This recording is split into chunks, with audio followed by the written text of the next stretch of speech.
جو پروسیڈنگ تھیں تشریف لاتے رہے، ہمیں ان کی ہدایات ملتی رہیں، ہم اور بھی تمام آتے رہے، قاضی حسین احمد صاحب اور سمیع الحق صاحب، تمام علماء جو ہے وہاں پہ موجود تھے، انہیں معلوم تھا کہ یہ ہے، تو اس لیے انہوں نے پھر وہاں پر وہی چال چلی کہ 1 سال کی مہلت مانگی اور کہا کہ 1 سال کی ہمیں مہلت دیں، ہم 1 سال میں اس ملک میں سارا اسلامی نظام کر دیں۔ گورنمنٹ نے کہا کہ بھئی ٹھیک ہے، یہ کر دی جائے، آپ کو اجازت دی جاتی ہے۔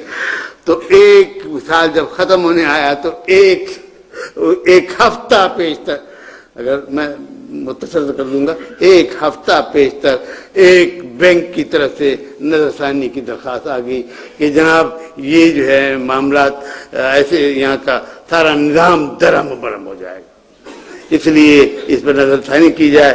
تو اس میں جناب بات دراصل یہ ہے کہ آئین کے لحاظ سے، اب آپ حضرات یہاں کے آئین پہ جانتے ہیں، سب بڑے صاحب علم حضرات ہیں دانش کے، وہاں پر یہ تھا کہ 2 جج چاہیے تھے، علماء جج اپلیٹ شریعت بینچ کے لیے۔ تو جناب پیر کرم شاہ صاحب وفات پا گئے تھے، 1 جج رہ گیا تھا، جناب تقی عثمانی تھے۔ تو میں نے جاتے ہی اعتراض کیا کہ جناب 2 ججوں کے بغیر یہ میں I don't recognise this bench at all, میں نے کہا یہ شریعت بینچ ہے نہیں جب تک کہ 2 نہیں ہوں۔ تو پھر اس کے بعد انہوں نے معاملہ ریفر کیا صدر صاحب کے ساتھ، صدر صاحب نے اپنے اختیارات تمیزی سے فرمایا کہ چلیے 1 جج سے جو ہے ہم ترمیم کرتے ہیں رول میں، اس میں کر کے 1 جج بیٹھ گئے۔ خیر جناب وہاں پہ جب معاملہ آیا تو پھر وہ 1 جج صاحب تھے، میں اب کچھ عرض نہیں کرنا چاہتا، میں نے ان سے یہ کہا تھا کہ اگر آپ تشریف نہیں لا سکیں گے تو شاید یہ فیصلہ لاگو ہو جائے گا۔ انہوں نے کہا میں مشورہ کروں گا، لیکن پھر وہ آ کے بیٹھ گئے۔ آنے کے بعد جناب ان سے نظر ثانی کو منظور کرا لیا گیا، جب منظور ثانی ہو گئی تو پھر انہیں نکال باہر کر دیا گیا۔ پھر وہاں پہ 2 جج امپورٹ کیے گئے فرام انگلینڈ سے، تو وہ ان کے متعلق اب میں کیا عرض کروں، وہ حضرات جو ہے نا، میں نے کہا کہ جناب یہ نہ عالم ہیں نہ یہ کوئی شریعت بینچ کے جج رہے ہیں، انہیں آپ کو لا کے بٹھا دیا گیا ہے، خیر اس پہ بحث ہوتی رہی۔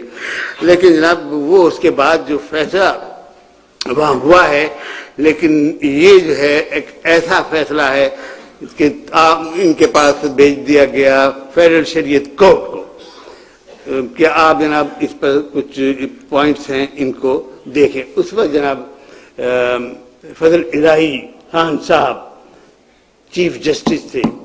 جب ہم گئے جناب، یہ آ چکی ہے آپ کے پاس، تو پھر دیکھیں تو انہوں نے کہا، یہ سب ریکارڈ ہے، پوری چیزیں اور سارے اخبارات میں آیا جب میں، تو وہ کہنے لگے قریشی صاحب یہ سارے جتنے پوائنٹس کہتے ہیں ہم نے پوائنٹ ٹو پوائنٹ اپنے اس میں جواب دیا، پھر یہ سپریم کورٹ نے ہمارے پاس کیوں بھیج دیا؟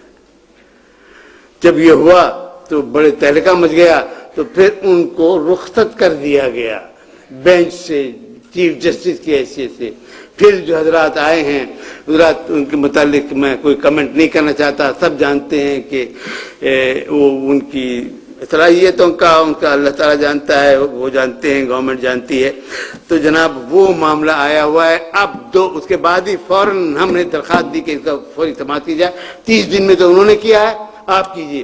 اب 2 سال ہو چکے ہیں، انہوں نے اس کو کولڈ اسٹوریج میں ڈال رکھا ہے، اس پر ہاتھ نہیں لگاتے، اور کہتے ہیں کہ یہ کیس اس وقت سماعت کے لیے آئے گا جب اس کی باری آئے گی۔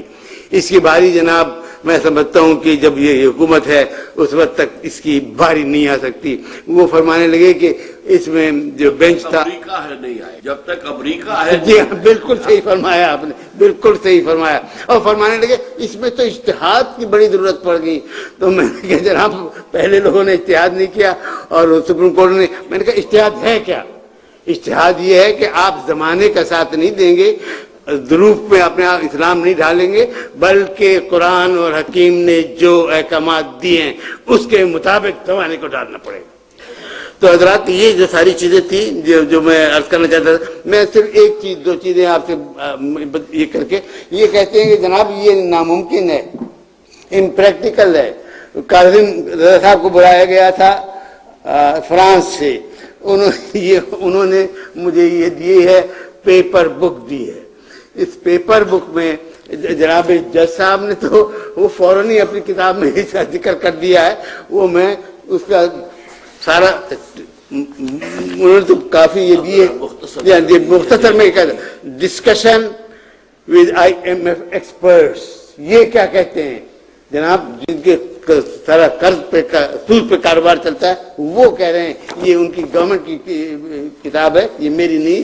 وہ کہتے ہیں to MIF experts with expertise in financial regulation and control and supervision mechanism met the commission on its invitation. Detailed discussions were held with them on the practical aspects of transforming the system.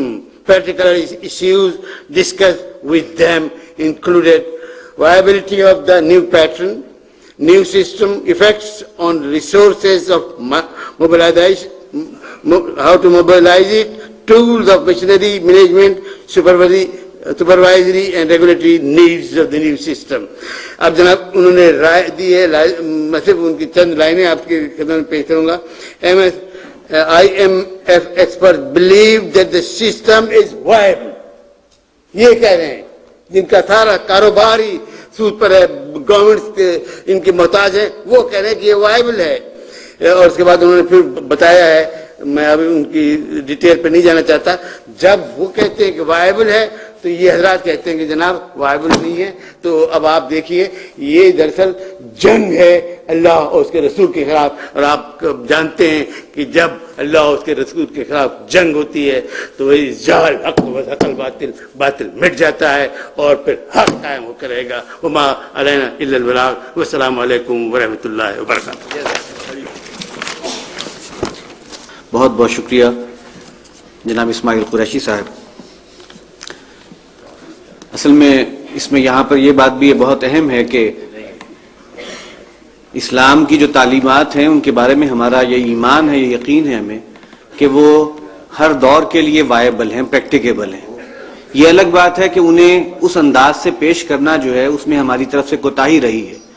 یہ اس انداز سے پیش کرنا کہ آج کے ہمارے مسائل کا حل بھی موجود ہے اس نظام کے اندر جو احل اللہ البیع کہہ کر اللہ تعالیٰ نے آج سے 1400, 1450, 1500 سال پہلے بتا دیا, تو وہ نظام جو ہے وہ موجود ہے. یہ الگ بات ہے کہ ہم اسے پوری طریقے سے جو ہے ڈسکور نہیں کر سکے. بہرحال انشاءاللہ کل جو گفتگو ہوگی اس میں یہ موضوع سامنے آئے گا, اس پر گفتگو ہوگی.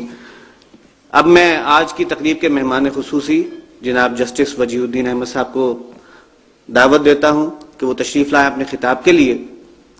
ان کا تعارف جو ہے آپ حضرات کو کافی حد تک ہو چکا ہے. ماشاءاللہ اس سارے پروسیس میں ان کا ایک بہت بڑا رول ہے. خاص طور پر 99 کا ججمنٹ جو ہے وہ ججمنٹ ان کی لکھی ہوئی ججمنٹ ہے وہ اس میں بہت ہی ممتاز مقام رکھتی ہے. میں ان کے حوالے سے ایک تھوڑا سا تعارف اور یہ کرا دوں کہ جس وقت 99 میں یہ کیس چل رہا تھا اس وقت آغاز میں موقع دیا گیا تھا ان لوگوں کو جو کہ انسداد سود کے حق میں دلائل پیش کر رہے تھے, یعنی جو اسلامی سائٹ سے ایکسپرٹس آ رہے تھے, اور بعد میں گویا موقع رکھا گیا تھا بینکوں کے وکلاء کے لیے اور حکومت کی طرف سے جو بھی اٹارنی تھے ان کے لیے. ہم نے جب آغاز میں اپنی پریزنٹیشنز دینی شروع کی, جا کر دلائل دینے شروع کیے, تو ہمارے لیے سب سے زیادہ مشکل جو تھی وہ جسٹس وجیہ الدین صاحب کے سوالات کو فیس کرنا تھا. اس لیے کہ ان کے سوالات بہت چبھتے ہوئے ہوتے تھے, اور ہم کیس میں شام کے وقت جب اکٹھے ہوتے تھے تو بیٹھ کے ہم سوچتے تھے کہ باقی تو سب لوگوں کو ہم ہینڈل کر لیتے ہیں, جسٹس وجیہ الدین صاحب سے ہم کیسے جو ہے نپٹیں, ان کے ساتھ کیا معاملہ کیا جائے. اس لیے کہ ظاہر سی بات ہے جو بھی میرٹ پر بات کرنے کے لیے ان کو دلائل درکار تھے وہ انہیں جو ہے کسی بھی سٹیج پر کہ وہ اس سے جو ہے نیچے نہیں اترنا چاہتے تھے. اب یہ اللہ کی طرف سے ہوا, میں اسے معجزانہ ایک معاملہ سمجھتا ہوں کہ جب یہ سارے دلائل پیش ہو گئے اور ان کے سامنے وہ تمام باتیں آ گئیں تو الحمدللہ بالآخر یہ کیفیت ہو گئی تھی کہ آخر میں جب حکومتی اداروں کی طرف سے جو ہے وکلاء پیش ہونے لگے تو انہیں بھی بولنے میں اسی طریقے سے جو ہے وہ مشکل کا سامنا کرا دیا جیسے ہمارے لیے ہو رہا تھا. اور بالآخر ان کا جو ججمنٹ تھا وہ پھر دلیل تھی اس بات کی کہ اب یہ تمام معاملات کھل کر سامنے آ چکے ہیں اور ان کے لیے کوئی بھی چیز ایسی نہیں ہے جو ڈھکی چھپی. تو یہ ایک بہت ہی خوبصورت تعارف ہے میرے نظر میں, اس لیے کہ میں نے یہ تمام 4-5 ماہ کی جو سماعتیں تھی اس میں یہ دیکھا ہے کہ کس طریقے سے معاملات اللہ تعالیٰ نے جو ہے خاص رخ پر موڑ دی. تو اب بغیر کسی اور وقفے کے میں انہیں دعوت دیتا ہوں، جسٹس وجیہ الدین صاحب وہ ہماری دعوت پر کراچی سے